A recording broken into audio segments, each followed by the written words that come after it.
What is up, YouTube? It's Aaron back here with the channel, and today we're going over a Mitsurugi Yummy deck that I played yesterday at a 3v3 tournament. We were able to go X2 in Swiss and then went out in Top Cut. Why the tournament structure went like that, I have no idea. But yeah, I got to play Mitsurugi Yummy. I actually hadn't played this deck prior to the event. I tested it like very casually for Anaheim, and I didn't really know what the ratios ended up looking like. So I used Cam Neal's second place list from Anaheim as an outline. And then I made some adjustments based on how I expected the meta to play down there, where a lot of Yummy. And then just in general, I wanted to be prepared for the FTK decks in the format, so I swapped a lot of the non-engine for that. And yeah, let's get right into it.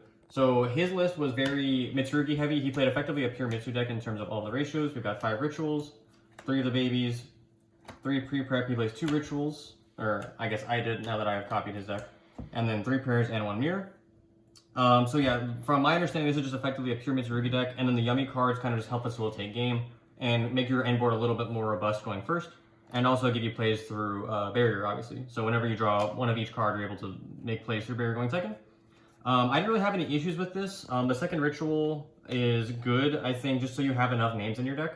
I think the one issue that I have with the Mitsurugi engine in this list is you kind of get redundant in terms of all of your engines. Your only real play is prayers. So if you get to like a prayers or 2, but you also get to the Yummy engine, like you don't have enough extra deck pieces to like make your end board like really strong. And you're missing a card like Purification, which is in the side. And game 1, you're probably going to win without it. But just in general, it felt kind of just like not great to like just have like 2 or 3 prayers in your hand at the end of the turn and not have like more different interactions. I don't know if I would play this exact ratio going forward. But overall, I wouldn't complain about the engine. Like my deck functioned best as a Mitsurugi deck, and these cards force out so many interrupts that yeah, just Murakuma on its own just wins a lot of games on its own. So that is the Mitsurugi package for the Yummy. You play 3 Cup C, 3 Marshmallow, just very good cards, and then 2 Cookie and 2 Lollipo, along with Minion and Surprise. So this is a little bit bigger of a Yummy package than he played. My list ended up being 49 cards, which just to facilitate as many hand traps as I wanted to play. So I added another Lollipo to the list. I think in hindsight, I would actually play maybe a little bit more. Like obviously opening Cookie isn't great, and Joel is solid against this deck. But in general, like I think my deck was at its best when I was able to open both engines, and I think there were definitely hands where I didn't see the Yummy engine as much as I would like. This engine felt like the best to interact with, and when you're trying to play like the hand trap game, this engine works as a 1-card engine more than this deck, especially if you get hand trapped once, like and you only open Habakiri, then your engine is gonna struggle to get off the ground. But this engine functions off of 1 card way better than this one. So I actually really prefer the Yummy engine, and I think I would actually bump this up a little bit more moving forward, just probably 3rd Lollipo, 3rd Cookie, something like that.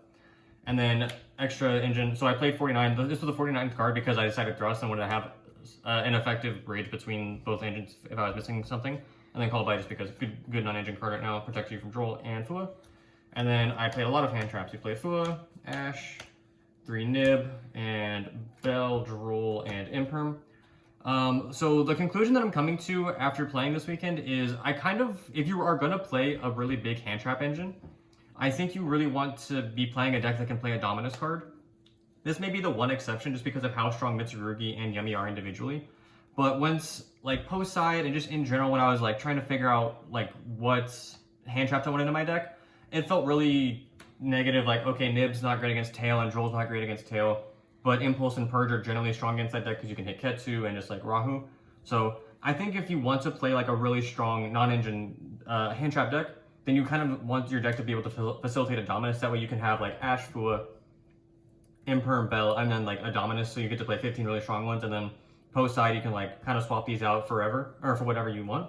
Because my side deck has Valor in it, which in general was just like kind of there because I wanted more hand traps, and then against like Draco 2 I put that in over Droll. But in general I don't really think this card is very good, and I would prefer to play like more impactful non-engine in my side deck. But when the goal is just to minimize your losses to FTKs, then you kind of just have to like load up with as many as you can fit in your list. So we'll do the side deck since we're continuing on with that. So 3 Valor, just I wanted more non-engine post side to counteract the FTK decks, and to go along with that I played 3 Meows. I think in hindsight this maybe should have been Furuya. My tournament was pretty, I think, abnormal in the fact that I played against 2 artifact block decks, which was Cyber Dragon and Crystron. And then also a Ryzel deck, which I played round 1 and then a rematch in the finals. So I think Perulia in general for my tournament would have been better. I don't actually know which I prefer overall. I may have to adjust the side deck a little bit to facilitate Perulia, but I think against those specific decks, I would definitely prefer Perulia over Meows, but this is for the mirror, and that was like, I think what I wanted to prioritize. But I think maybe in hindsight, if I looked at some of the main deck non-engine, I didn't have as many swaps as I would need to, and Meows is probably not something I actually need to include. So in addition to that, we've got Storm and Duster, along with 2 Thrust. I think I would swap the 3rd Storm for the 3rd Thrust in hindsight, but I figured at 49 cards, just like including the 4 back row hate is responsible. Just to like make sure that I have outs to the Mitsurugi locks and just stuff like that. Because then my going first side was a little inconvenient. It was like 5 cards technically, compared and like up to 8. So if I needed to ever swap out 9 cards, I was like making some concession in terms of like having a bad card in my deck. So I would definitely prefer to like have a little bit cleaner of like this being 3 and then this being 3 as well. So, but yeah, I figured when I was playing 49, just like having a lot of these like hard drawable outs to the oppressive cards in the format was good.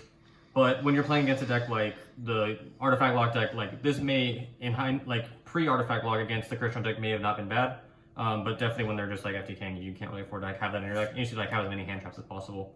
Which I think is another thing is when you're playing something, like when you're playing a hand trap deck, you are obviously concerned with a card like DeFi or Barrier or whatever.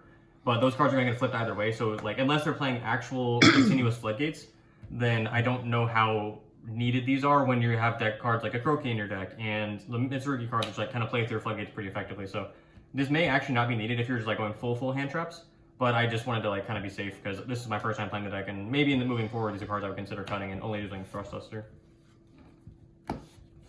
And then extra decks, we got the Yummy Synchros, Martial Metal Marchers, Samsara, and Herald.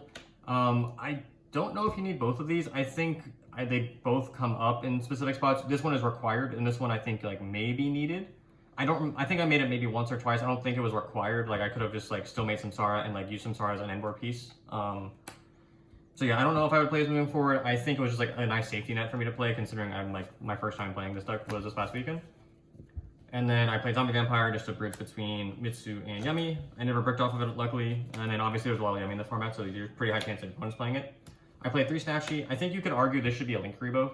And like, if you are not activating Minion off of your first Snatchy summon, then you can just like make Link Rebo get in rotation, so you have that permanently. One card I did not play was Omraj, which I think in hindsight was wrong. I thought about it initially, I'm like, the Saji Yummy play doesn't really come up because I'm playing a 49 card deck.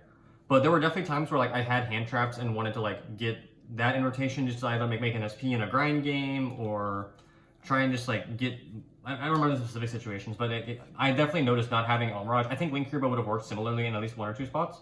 So I definitely think one of those should have been in the deck. I made 3 Snatches, I think once or twice in my playing. But I think Link Rebo maybe would have been effective in a similar spots. Gravity Controller just to turn Zombie Vampire into an extra monster. I think this is needed. I've heard arguments that you don't need to because like off of Zombie Vampire you're very likely to just hit a Yummy name. The only time this really matters, specifically being Gravity Control, is if you hit like Drone Lockbird off of it. So that way you have like level 1 plus extra deck monster obviously. But there were times I think I turned Herald into it and it made like the lines clean. So I think you do need this card after playing with it. Obviously if I get better maybe I could change my mind in the future, but it felt kind of necessary. Link Spiders because I was new to the deck and didn't want to like lose a nib. I don't think it actually came up in my playing, and there's probably an argument I have to play it all, but there's definitely, I think, if you are new to the deck and want like that safety blanket, I think this is a solid inclusion. And then IP, SP, and Dynamondo. One card that I did miss is I think like a generic Link 2. Like if I had, I don't remember the specific situation, but there were spots where I like wanted to like link off, I think it was link this SP off when I had to make it going second. I didn't really have a way to do that. One card I wanted to include was Gorgon, which I didn't have space for or I couldn't find for a tournament. Another card that would have come up was like Typhon. So there's definitely like some extra deck like cards that I would like to fit in here. Gorgon just to like play better into Mitsurugi. Typhon just to like, because you're playing like a hand trap deck and you're going to get into a grind game pretty consistently. I think there were definitely spots for that to be good. So I think if there are some things to cut, it would be the Snatchy. I think the Dynamondo is kind of good, but not required. Like this is like probably a spot that like I think it makes your Mitsurugi engine when you're just opening Mitsurugi solid, but there's probably not a requirement for it in the deck. Link Spider, if you get like really good with the deck, it's probably not required. And then I think probably Martial Metal Marcher. So these are spots that could like be any of the cards that I mentioned before. Otherwise, yeah, I really like the deck. I think it was neat. I will say Drool definitely is a problem. Fua definitely a problem. Like, if you've heard me talk about it in a lot of videos in the past, like I'm a big proponent of like not ashing Fua if your deck can kind of facilitate playing around it. But this deck just like doesn't really have that option. You kind of like have to ash because also this deck's end board is substantially stronger than a lot of the other decks in the format, so it's just kind of worth it to resolve your full combo. So yeah, I think this is a good deck. I will play it again for sure. I'll play on Dueling Book. I think this deck's really strong. But again, if I'm trying to play like a really big, robust hand trap list, I'm not sure if this is the deck for that. I think you definitely prefer playing cards like Thrust in your main deck, drop it, like you get to like take advantage of those cards really efficiently. But yeah, I think with the way that the format is moving more towards like the decks that are prone to FTKing you need to be a little bit more proactive in terms of your non-engine. So yes, that is the deck. Thanks for watching, and I'll see you in the next one.